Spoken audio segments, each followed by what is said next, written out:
Не үшін шақырдың? Ары жаққа қара.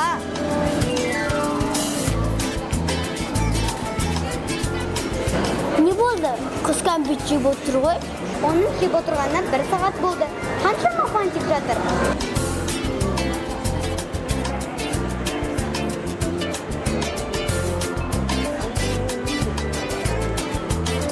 Көріп тұрмын.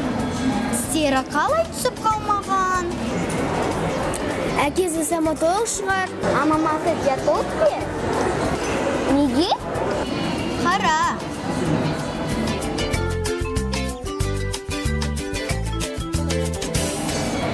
Мәссаға. Қалай оған сиып кетті?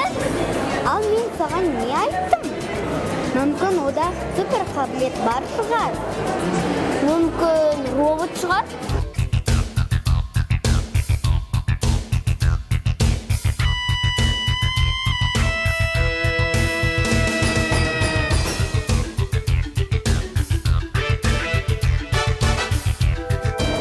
Білмеймін. Ол қаншама суық ішті. Мүмкін балық шығар. Ондай болам өзі? Мутант шығар. Қасына барып сұрайықшы. Неге үйтіп жатыр? Кім ол? Жарайды.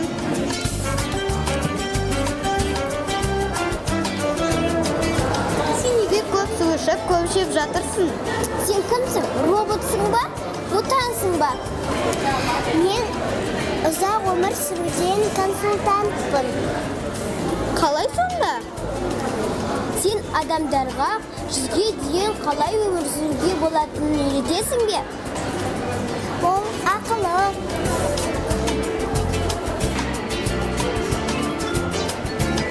Менің атам 100 жасында 50 рет отжимания жасайтын, ал әжем 100 жасында 5 күніне 5 километр жол жүгіретін.